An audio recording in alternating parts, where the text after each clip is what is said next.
Good evening, folks, and welcome to episode 2 of our D&D mini-series here in the Lore Lounge, this time with improved video, improved audio, graphics. As always, I will be doing my best Herbalife salesman selling you weight loss supplements impression and telling you a bunch of stuff as if I know what I'm on about. After our last video about the Feywild, you're probably thinking, Nat, what was that dark and shadowy place you were talking about? What was the parallel to the Feywild? And I say, that's a good question, but I think you should word it differently. I think you should ask, what the is the Shadowfell? If you remember from last time, when the Primordials got super picky with their world building, there were 2 echo planes that were created, one being the Feywild, and the second of which is a sort of analogue of the Feywild, is the Shadowfell. The Shadowfell is completely devoid of light and colour.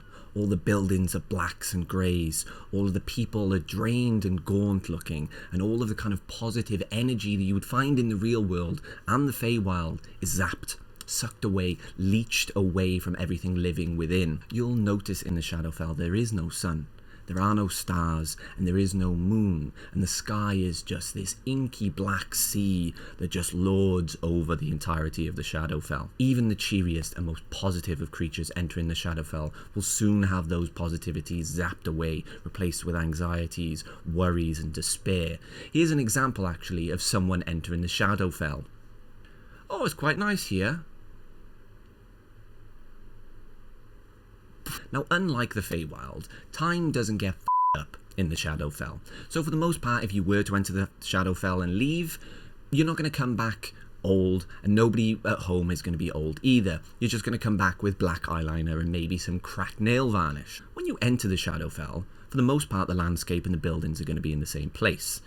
The only difference being those buildings and structures are going to have a more decayed appearance. They may have more macabre decorations. One thing you'll notice as you spend time in the Shadowfell is the geography and the landscape of the place morphs and moves. So mapping the Shadowfell becomes nigh on impossible, and it makes earthquakes exceptionally possible. So there's no way, once you've entered the Shadowfell, of knowing really, once you leave where in the prime material plane you may end up. A good example would be the city of Evernight, which is a dark, twisted parallel of the city of Neverwinter, which is in Faerun. The difference being here, Evernight is full of undead, necromancers, liches, people that worship dark deities, even has a river of lava, which is obviously the most evil thing you could have in a city. Another good example would be me. In the prime material plane, I try my darndest to teach you all about the Shadowfell. However, my Shadowfell counterpart may exist, but it's probably something more like, "You don't get it, Mom. Get out of my room." Rude little bastard. Much like the Feywild, the Shadowfell can be accessed using magic. Typical spell would be something like Shadow Walk. But as the pattern sort of emerges, there are other ways, and the most common of which are shadow crossings. Now, like Fey crossings, shadow crossings are found in little mirrored places within the prime material plane. The difference here being you're going to find them in horrible dark locations. You're going to find them in forgotten tombs and abandoned crypts. You might climb into sarcophagi and end up in the Shadowfell. Sarcophagus? That's one.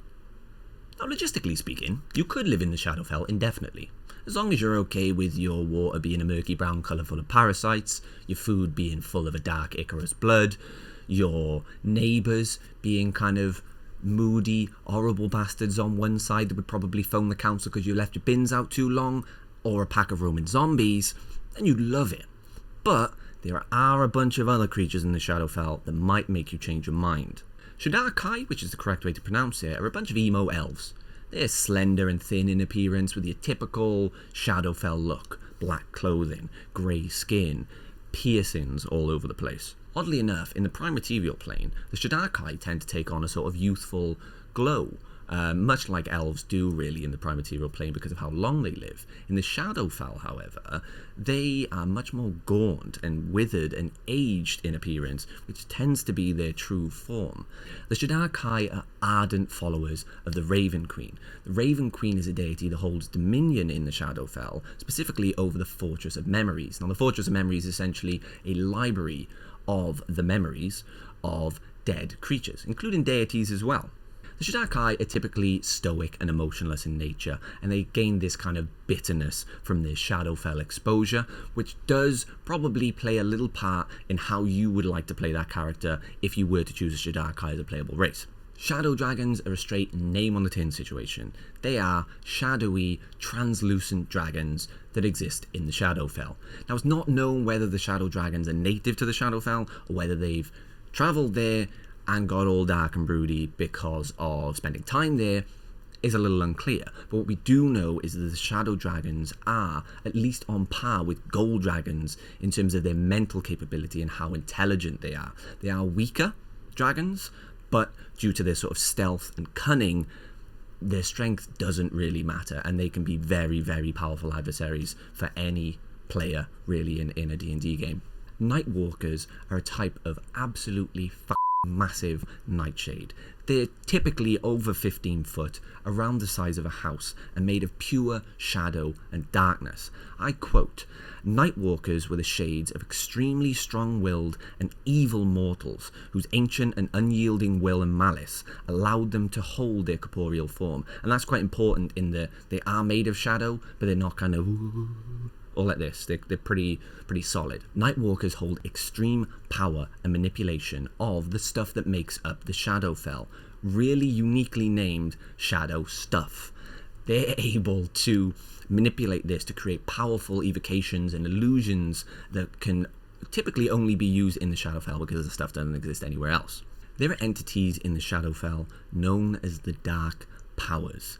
These entities offer powerful boons to beings within the Shadowfell and without. They offer power, revenge, and even the return of dead or lost loved ones. What their motivations are a little bit unclear, but we know these powerful boons come with even more sinister curses, and typically, if you were to accept one of these boons and gain the power from these dark powers, you will be trapped in what is known as a demi-plane, and colloquially known as a domain of dread. The beings that accept these boons given by the dark powers become trapped within these domains of dread and become that domain's dark lord. Now, I'd like to talk about domains of dread in another video because I think they're so interesting and they could be used so well for so many different campaigns because of their massive variance in different types of horror and settings. But I will give one good example, and the best example, and I guess the most obvious example, would be Count Strahd von Zarovich. He'd made a pact with the Dark Powers, and part of that pact involved murdering his brother to take his wife who he'd fallen in love with and gain eternal life. But as a result, Tatiana died, and he gained eternal life in the form of vampirism. What a bummer, dude. As with all our little deep dives, there is so much more to talk about when it comes to the Shadowfell, but I have blabbed on enough. So for now, I thank you for joining me, I bid you adieu, and remind you to join me next week in the Lore Lounge. And also, don't forget to like and subscribe.